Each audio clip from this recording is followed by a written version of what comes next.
Hi friends, welcome back to Teja Reddy YouTube channel. Friends, ನಾನಿವತ್ತು ನಿಮಗೊಂದು ರೆಸಿಪಿನ ತೋರಿಸ್ತಿದ್ದೀನಿ.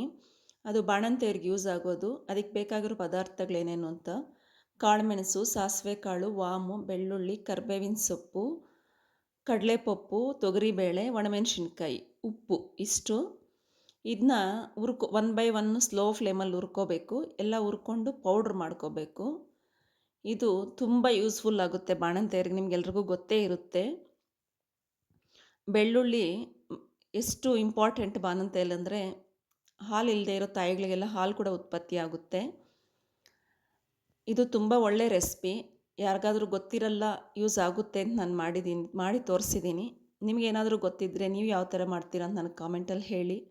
ಸ್ನೇಹಿತರೆ, ನನ್ನ ಚಾನಲ್ ಸಬ್ಸ್ಕ್ರೈಬ್ ಮಾಡಿ, ನಿಮ್ಗೆ ಇಷ್ಟ ಆದರೆ ಲೈಕ್ ಮಾಡಿ, ಶೇರ್ ಮಾಡಿ, ಬೆಲ್ ಮೇಲೆ ಒಂದು ಕ್ಲಿಕ್ ಕೊಡಿ. ನನ್ನ ನೋಟಿಫಿಕೇಷನ್ಸ್ ನಿಮಗೆ ಬರುತ್ತೆ. ಇವೆಲ್ಲ ನೀಟಾಗಿ ಕ್ಲೀನ್ ಮಾಡಿಕೊಂಡು ಕರಿಬೇವಿನ ಸೊಪ್ಪು ತೊಳ್ಕೊಂಡು ಒಣಗಿಸ್ಕೊಂಡು ಹುರ್ಕೊತಾ ಇದ್ದೀವಿ. ಇದಕ್ಕೆ ಖಾರಕ್ಕೆ ಅಂತ ಒಂಚೂರು ಒಣಮೆಣ್ಸಿನ್ಕಾಯಿ ಹಾಕ್ಕೊತಾ ಇದ್ದೀವಿ. ಉರಿಯೋವಾಗ ಘಾಟ್ ಬರುತ್ತೆ ಅಂತ ಒಂಚೂರು ತುಪ್ಪ ಹಾಕ್ಕೊಂಡು ಹುರ್ಕೊತಾ ಇದ್ದೀವಿ. ನೀವು ಬೇಕಾದರೆ ಮೆಣಸಿನ್ಕಾಯಿನ ಸ್ಕಿಪ್ ಮಾಡ್ಕೋಬೋದು. ಖಾರ ಜಾಸ್ತಿ ತಿನ್ನಬಾರ್ದಲ್ಲ ಬಾಣಂತಿಯರು. ಕಾಳು ಮೆಣಸು ಬೆಳ್ಳುಳ್ಳಿನೇ ಖಾರ ಇರುತ್ತೆ. ಅದಕ್ಕೆ ಅಂತ ನೀವು ಬೇಡ ಅಂತ ಅಂದ್ಕೊಳ್ಳೋಂಗಿದ್ರೆ ಒಣಮೆಣ್ಸಿನ್ಕಾಯಿ ಸ್ಕಿಪ್ ಮಾಡಿಕೊಂಡು ಪೌಡ್ರ್ ಮಾಡ್ಕೋಬೋದು. ತುಂಬ ಟೇಸ್ಟ್ ಇರುತ್ತೆ. ಇದು ಬಾಣಂತಿಯರಿಗೆ ಅಲ್ಲ, ನಮಗೇನಾದರೂ ತೀರಾ ಬಾಯಿ ಕೆಟ್ಟೋಗಿದೆ ಅಂದರೆ ನಾವು ಕೂಡ ತಿನ್ಬೋದು. ಇನ್ನೊಂದು ಇಂಪಾರ್ಟೆಂಟ್ ಏನಂದರೆ, ಇದರಲ್ಲಿ ನಾವು ಯಾವುದೇ ಇಂಗ್ರೀಡಿಯೆಂಟ್ ಹಾಕಲಿ ಅದನ್ನ ಹುರ್ಕೊಂಡೇ ಹಾಕ್ಕೋಬೇಕು. ಬಾಣಂತಿಯರಿಗೆ ಇಡೋ ಫುಡ್ಡಲ್ಲ, ಅದಕ್ಕೆ ತುಂಬ ಟೇಸ್ಟ್ ಇತ್ತು. ನೋಡಿ, ಚೆನ್ನಾಗಿದೆ. ಸುಮಾರು 1 ತಿಂಗಳು ಬರುತ್ತೆ. Thank you for watching my video.